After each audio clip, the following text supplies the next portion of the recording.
We've got some fresh new young talent doing some things that I know you haven't heard before. 1, 2, 3, listen.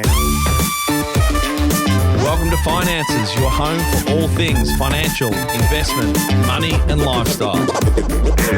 Hosted and curated by the very talented team of certified financial planners at Burke Britton Financial Partners.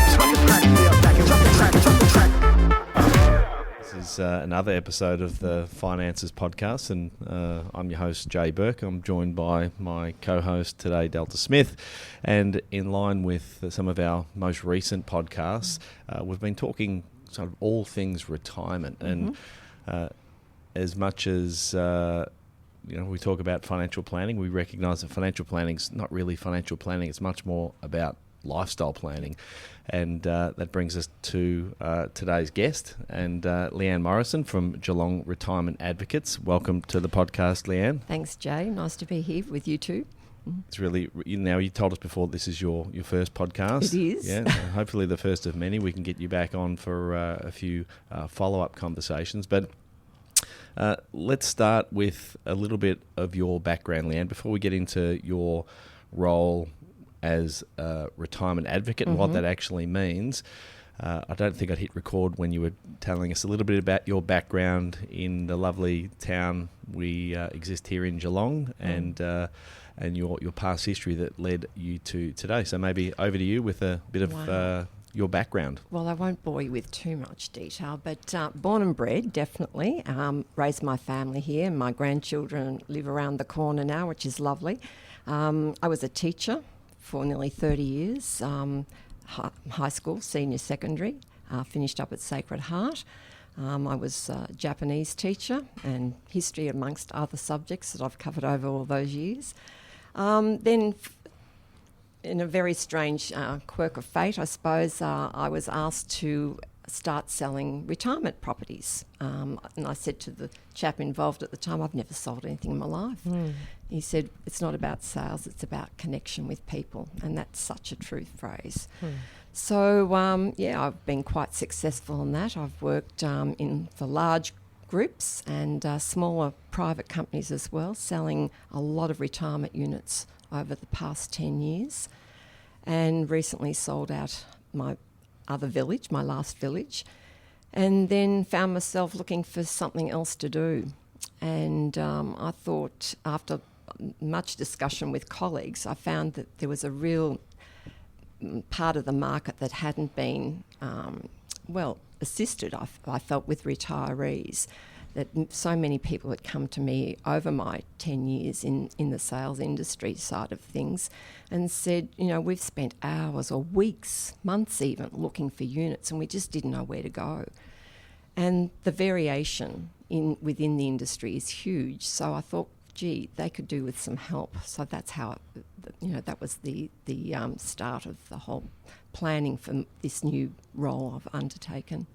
So a very, very niche market that you found, identifying that need that lots of people have, and moving into that period. And Jay, I'm sure you're going to cover it, but Geelong Retirement Advocates, if you tell us a bit Sure. about how long you've been operating, Leeanne. Well, it's a very new business, so it's only been up and running really for not even 6 months, to tell you the truth. And it is a very unique concept.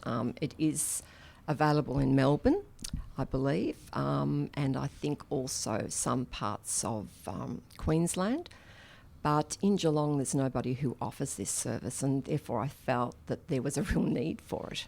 Having spoken to many of my ex-clients as well, they thought, yes, I wish you'd been around when we were looking, so to speak. So that's how it started. So basically what happens is that anyone who's actually considering the move into a retirement village, and many people do think about it, but not sure where to start. So they come to me and we go through a very detailed list of criteria about what they want. Sometimes they might find they don't even really want to after we have our discussion, but that's okay too, because it's such a big decision they have to make. So we go through this criteria, and then based on that, I go out and do a lot of research for them and ultimately try and find them what I think is the best place for them. It's a recommendation only. They do not have to accept it, of course. It's interesting we talk about the decisions that people need to make. Retirement planning, I'd made a couple of sort of notes around the decision tree that people, or the points that people have to make significant decisions around their life.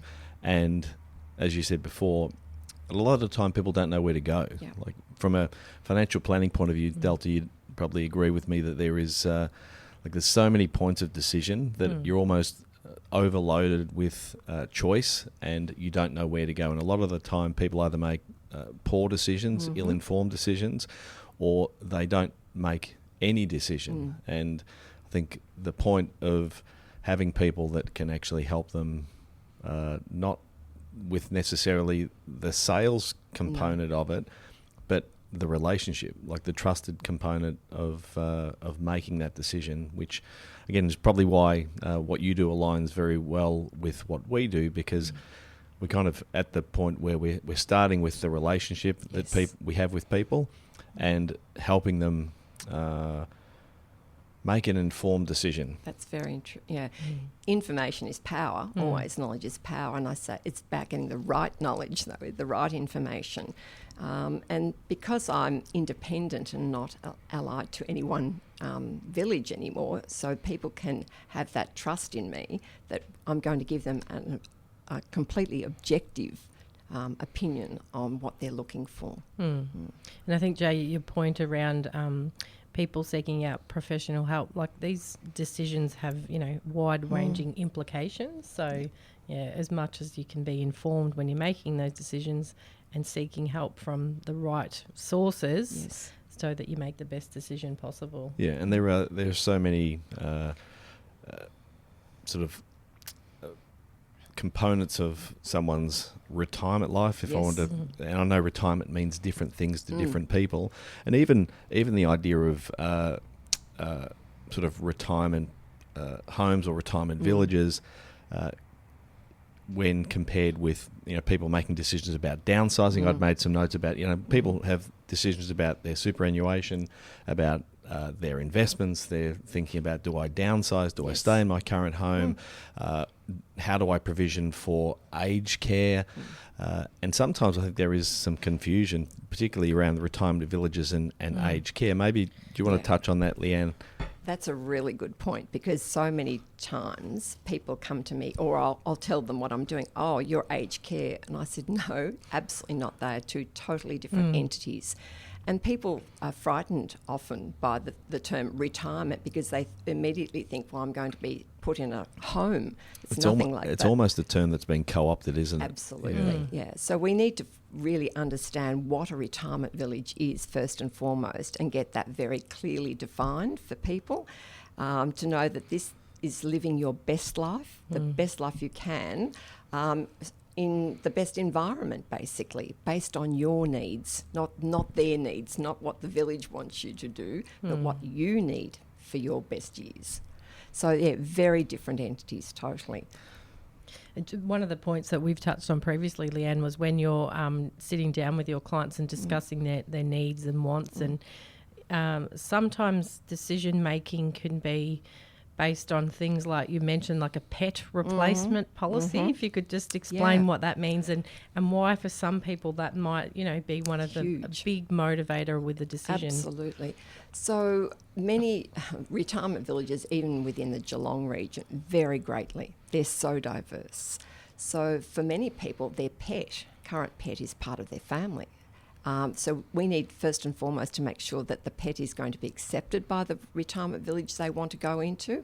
And secondly, for many people, if that pet passes away, some won't replace it, but many want to have another pet, because especially I find single ladies like to have a puppy or a cat or whatever.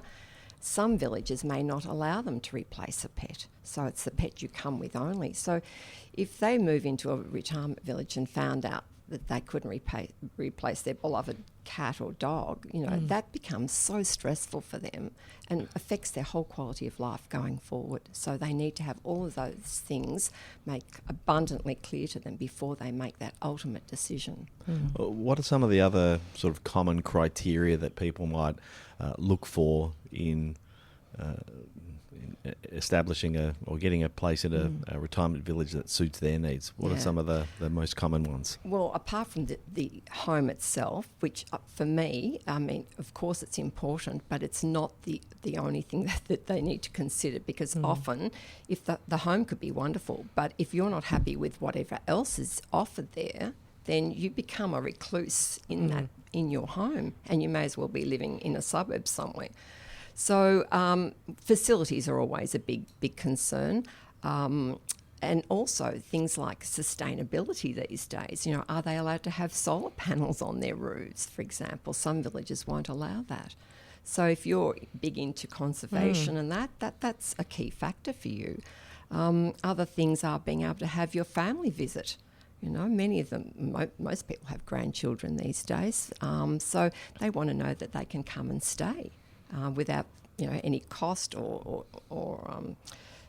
you know, additional fees that may be encountered, you know, by having people stay in your home, which it does happen in some villages, surprisingly enough. Other things are, can they have a caravan? You know, who's going to look after? Is there a space for visitor parking? You know, are they allowed to put their washing in certain areas? You've got no idea how diverse the criteria can be. Well, even as you're saying that, I'm thinking about the level of detail that I wouldn't necessarily consider. So when a client of ours is looking, we're having the conversations with them about their plans, but most of them are geared around, well, they are, even though it's a lifestyle decision, our element tends to be around the financial aspect and how they're going to transition from their current home or their current assets into this property. But the next level of that, the next level of intimacy is, as you said, I hadn't thought about, you know, pet replacement policies and sustainability and even having family, the ability to have them stay. And it's super important because it's a big decision. Like it's an enormous decision, and it probably speaks to why advocacy is becoming more popular. And you said that it's certainly in the northern states, in Queensland and in Melbourne, obviously property advocacy has been a big thing. Bigger thing. But I certainly think that it's a growing there's a growing need for it, and particularly as we've got an aging population. Absolutely. And in terms of Geelong, how many retirement villages are we comparing, or if you're doing some comparisons of different alternatives, what do people have in the Geelong region as far as comparisons? Well, technically there are over 30 villages in Geelong, but there are many different types of villages, and this is what people don't understand. They tend to lump them all together, you know. So you've got everything from what we call the tri-care model, which incorporates care at end, so they can go from an independent living unit into an assisted apartment where they get help with daily tasks, and then full aged care. So we have that model, and then you have got people who wouldn't want to touch that, you know, because to them they then consider the aged care component far too heavily. Then you've got just independent living units. So you've got villages that only offer those. And then you've also got a type that we call the lifestyle villages, which are very, very big now, huge growth areas you would have seen in Geelong. Yes. And they're very, very popular because they offer wonderful amenities and great facilities, but that's a different type of model again. And that brings to mind different types of contracts, and this is another very what can minefield we say? of absolutely a minefield, decision making. yes, and you need to be very aware of that, and so people need to get really good advice on what these differences are going forward. And I think just to that point around complexity of contracts and, you know, touched on before the implications, like then that would lead into things around considerations with estate planning. So at time of exit, whether there are, know, deferred management fees or implications for the estate and remaining family members. So I think that decision in isolation doesn't really provide you with the best possible outcome in future years. Yes, and this is where, I mean, exit fees have always been a huge contentious matter for everybody concerned. But this is where I always say to my clients, you must get good financial advice. You must get good legal advice too. And without that, you're going in blindsided. You really are. Yeah, well, I'm glad we're speaking from the same hymn book because I couldn't agree more that like people surrounding themselves with the right professionals, and whether it be legal, accounting, financial, advocacy, it's so important to get the right outcome. Otherwise, you leave a stone unturned that surprises you later. And we don't like surprises, do we, Delta? We like people to make informed decisions because they are definitely the best ones. Yeah. And to be happy with that decision too. For sure. You know, if you've got everything, all the boxes ticked, then you can move forward, you know, with peace of mind, which is a really big thing in retirement. Yeah, of course, and with confidence. And Leanne, if somebody approaches you and says, I have a list of needs and there are, 20 things on that list, is there occasion where you might say, now, look, I don't think this is actually the right style of living for you, and, you might deter them from making that choice? I'm always extremely honest. I would never promise something I can't deliver, always. So sometimes you'll get people with some very, detailed list of criteria, and I'll say you might get 90% of those, but you may not get 100%. And it's the same as buying a house. If you can tick 9 out of 10 boxes, you're doing well. And I think we have to make some room for compromise. We all do in our lives. Have you had any weird and wonderful requests from people? No, not really. Most people are fairly open, and if perhaps I give it away when they're looking at me, a quizzical expression, okay, we'll leave that one. That's not really, paramount. I said, no. If you can, as I said, if you've got your half a dozen really keen priorities that you want and they are available at this particular village, then I would say you go for it. And sometimes we may not even be able to find a unit for them at this time. And that's another very important part, is that people need to realise that because they're looking today, it doesn't mean it's going to be available. And they need to do their research and have the advocacy done for them way in advance of when they may be considering the move. Yeah, and when you say way in advance, Leanne, what sort of time frame are you? I would say at least 6 to 12 months. Yep, okay. At least. And Jay's smiling, and I think that's around that proactive nature of... Yeah, I was just thinking about it was more around aged care, but thinking about one of the podcasts we did around aged care, similar theme in that positive and preemptive planning is so important. Crucial. Yeah, because you don't want to be making decisions...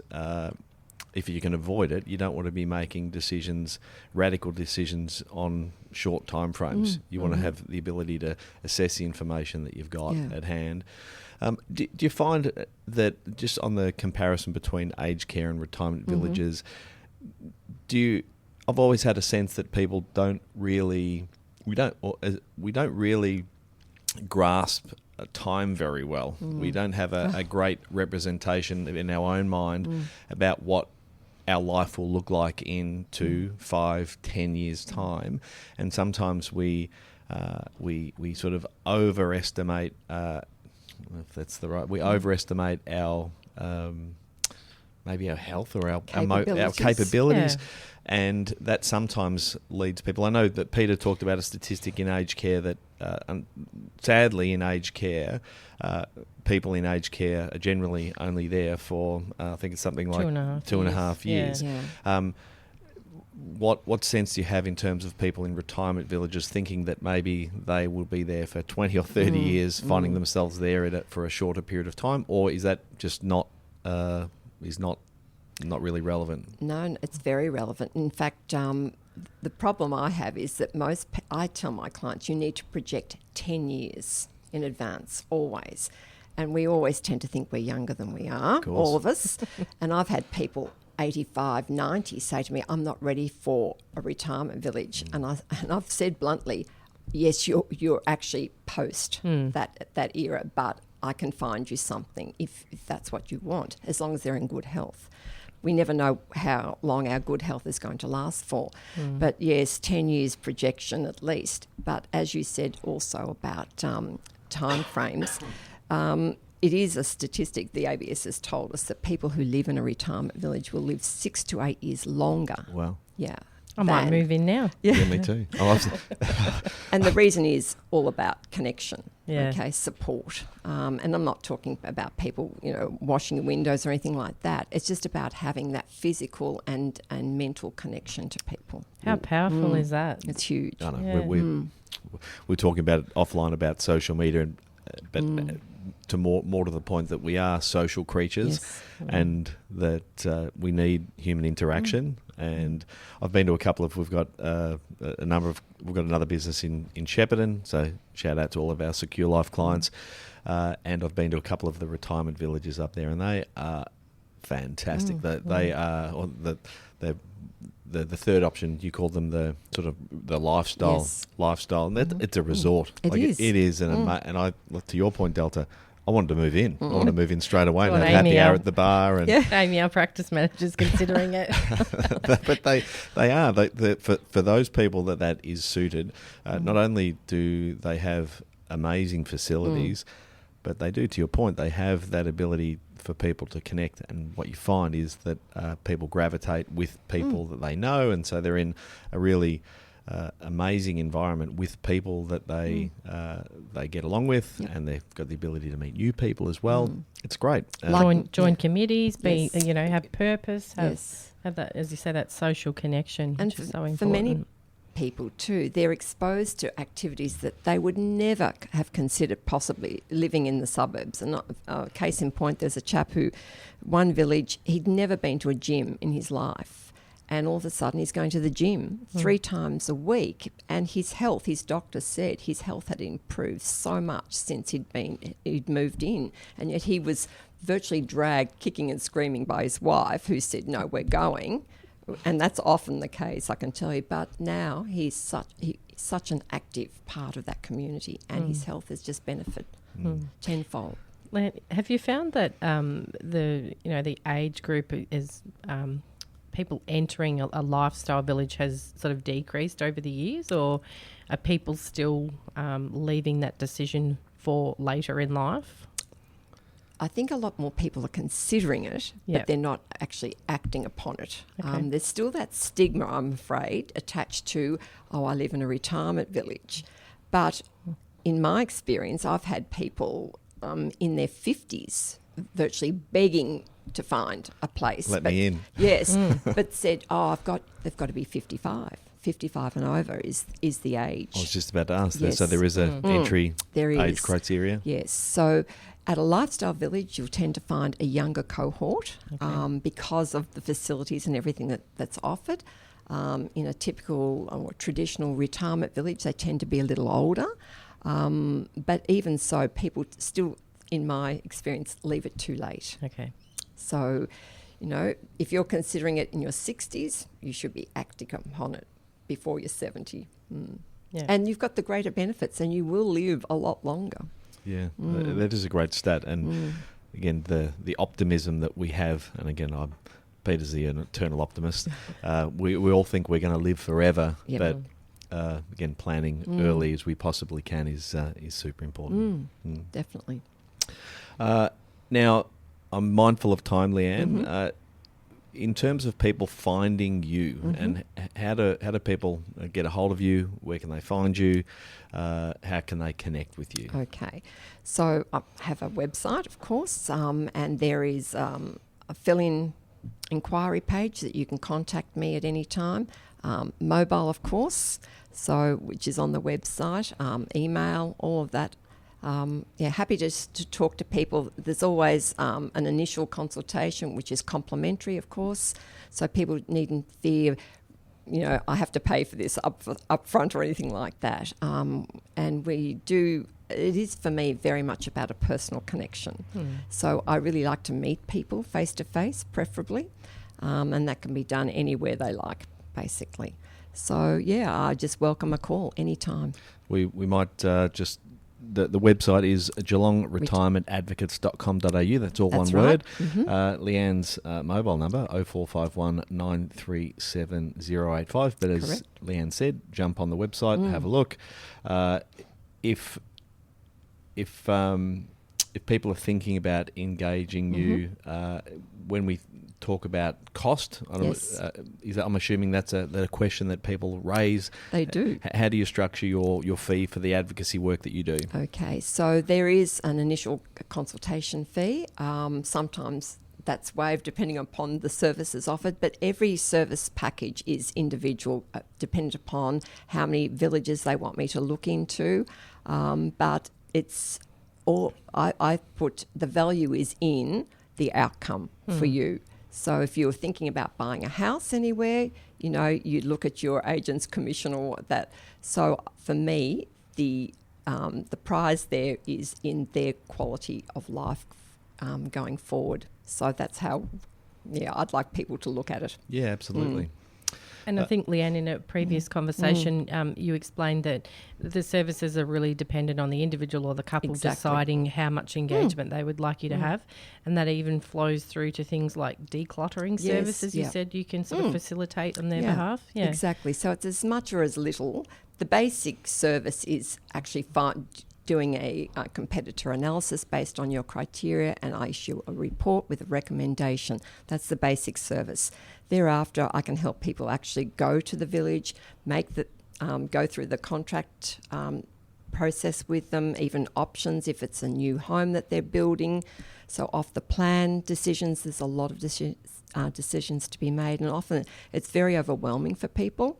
So I can help them through that, but right through to decluttering or even engaging a real estate agent. So I can help them along. Or a financial advisor. Oh, yes, absolutely. Absolutely. There's so many parallels between your role and ours, and I think we're financial advisors. We're certified financial advisors, but we're also conduits through which we can connect people to other services and services that are outside of the scope of what we do. And again, I'm thinking about multiple clients at the moment where a service that you offer could be so valuable in addition to what we do from a financial and a lifestyle perspective. I think there's so much value to be added, as we said at the start, by surrounding yourself with good people and people that can advocate for you and people that can support you in that decision making. So it's been a really interesting conversation, Leanne, because again, I haven't sort of gone down this path before of advocacy, particularly around retirement villages in conjunction with retirement planning, but I've thoroughly enjoyed it. Delta, do you have anything else you wanted to ask of Leanne before we wrap things up? Perhaps more just to the point that if we think about our own clients, and Jay, as you said, being the conduit, if anyone out there is a current client or a potential client and, wants to explore that that thought around, in the next couple of years, I might like to look at a lifestyle village, just reach out, I suppose. Yeah, and I think it's probably all of those points that we've talked about today around retirement lifestyle planning decisions, wherever you sit in that spectrum of aged care, lifestyle villages, do I have enough income in retirement? Do I need to downsize? There's so many decision points. The best thing to do is to reach out. Absolutely. Reach out and ask. Proactive. Be Correct. proactive. Yep. It's all about you. Leanne, before we let you go, is there anything you'd like to say in closing? No, just thanks for the opportunity. It's been wonderful. Because this is such a new concept and people are still trying to wrap their heads around it, especially in the Geelong area. I just hope that people see the value in what I do offer. I don't think they'll be disappointed. I don't think so either. And we're very, very happy to sort of boost your signal and Thanks, make Jay. sure that people know all about you. So, Terrific. Leanne, Thank thanks you. again. Thanks, Leanne. Delta. Bye-bye. Any information contained in this podcast is of a general nature only. No account was taken as to the objectives, financial situation, or needs of any particular person. Therefore, before making any decision, listeners should consider the appropriateness of any information with regard to their particular objective, financial situation, needs, and seek independent advice from a licensed professional specific to their circumstances. All right, hit it. That translates to don't be a moron and act on what some random person says on a podcast. Take personal responsibility, do your homework, ask questions, and speak to an actual human that knows what they're talking about before you do anything. PB Financial Solutions Proprietary Limited, trading as Burke Britain Financial Partners, are authorised representatives of AMP Financial Planning Limited, AFS, licence number 232706. We hope you enjoyed today's episode. If you're keen to understand more about how financial advice could benefit you, follow us on Instagram, Facebook, and Twitter at Burke Britain FP, or Google Burke Britain Financial Partners. Check out our client reviews, testimonials, and make a time to meet one of our certified financial planners by clicking Book Now on our website. Thanks for listening.